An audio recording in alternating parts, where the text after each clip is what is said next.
नमस्कार, स्वागत आहे तुमचं माझ्या आणखीन एका कुकिंग ब्लॉग मध्ये। आज मी नवऱ्याच्या डब्यासाठी तोंडलीची भाजी बनवणार आहे। मला माहिती आहे तोंडलीची भाजी फारशी कोणाला आवडत नाही, पण जर माझ्या पद्धतीने तोंडलीची भाजी केली तर घरातील सगळी मंडळी आवडीने खातील। चला तर बनवायला सुरुवात करूया। तोंडलीची भाजी बनवण्यासाठी काय काय साहित्य घेतले हे आधी मी तुम्हाला दाखवते। मी इथे पाव किलो तोंडली काल रात्री स्वच्छ धुवून कापून ठेवली होती। त्यानंतर 2 मीडियम साईजचे कांदे बारीक चिरून घेतले, कोथिंबीर लागणार आहे, त्यानंतर काही सुके मसाले, त्याच्यामध्ये 2 चमचे मी इथे लाल तिखट, त्याच्यानंतर धणा जिरा पावडर आणि इथे मी गोडा मसाला घालणार आहे 1 चमचा, तोही मी इथे घेतला आहे। चला आता बनवायला सुरुवात करूया। मी ही भाजी कुकर मध्ये बनवणार आहे, कारण का ऑफिसच्या वेळेस भाजी आपल्याला पटकन बनवायची असते, तर कुकर मध्ये बनवली तर ती पटकन होते। तर कुकर मध्ये मी 2 चमचे तेल गरम करण्यासाठी ठेवलं आहे। त्याच्यामध्ये अर्धा चमचा मोहरी टाकायची आहे। मोहरी छान तडतडली पाहिजे। त्यानंतर त्याच्यामध्ये पाव चमचा हिंग आणि बारीक चिरलेला कांदा आपल्याला याच्यामध्ये टाकून घ्यायचा आहे। कांदा छान परतून घ्यायचा। कांदा छान मऊ झालाय। आता आपण याच्यामध्ये सुके मसाले टाकून घेऊया। 2 चमचे लाल तिखट, त्यानंतर 1 चमचा धणापूड आणि अर्धा चमचा जिऱ्याची पूड आहे, हे टाकून घ्यायचे। त्यानंतर 1 चमचा मी इथे गोडा मसाला टाकते, मिक्स करायचे।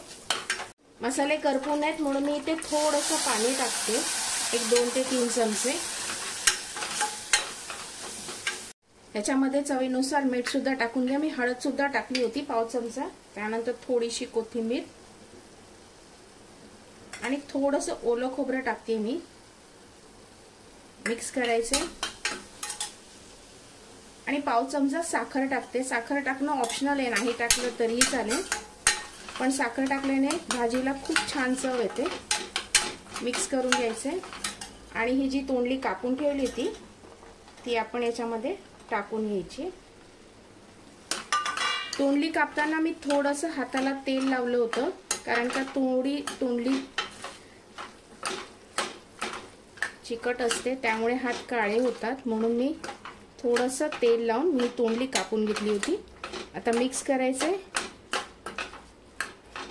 आणि थोडंसं पाणी टाकून घ्यायचं याच्यामध्ये, जास्त नाही, 1 पाव कप मी याच्यामध्ये पाणी टाकले। भाजीला छान उकळी आले। आता गॅस बारीक केला आहे। आता झाकण लावायचंय आणि 1 शिट्टी आपल्याला काढून घ्यायची याची। कुकर उघडला, कुकरच्या 2 शिट्ट्या झाल्या, कारण का मी दुसरं काम करत होती तोपर्यंत कुकरच्या 2 शिट्ट्या झाल्या, पण एका शिट्टीमध्ये तोंडलीची भाजी छान शिजली जाते। आता याच्यावरती ओल्या नारळाचं चव आणि त्याच्यानंतर थोडीशी कोथिंबीर टाकायची, मिक्स करायचे। मस्त अशी ऑफिसच्या डब्यासाठी चमचमीत अशी तोंडल्याची भाजी बनवून तयार आहे। आता आपण डब्यामध्ये काढून घेऊया, कारण का मला यांचा ऑफिसचा डब्बा भरायचा आहे।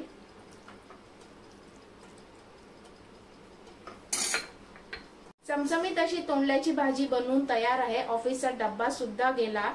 जर तुम्हाला ऑफिसच्या डब्यासाठी घाईच्या वेळेस ही भाजी करायची असेल तर आदल्या दिवशी तुम्ही ही तोंडलीची भाजी कापून ठेवू शकता आणि सकाळी कुकरमध्ये फोडणी टाकली आणि कुकरला 1 शिट्टी काढली की तोंडल्याची भाजी एका शिट्टीत तयार होते। खूप सुरेख लागते ही भाजी। माझ्या पद्धतीने जर ही भाजी केली तर घरातील मंडळी आवडीने खातील। जर तुम्हाला माझे हे कुकिंग ब्लॉग आवडत असतील तर लाईक नक्की करा। पुन्हा भेटूया अशा छानशा कुकिंग ब्लॉग बरोबर। तोपर्यंत धन्यवाद।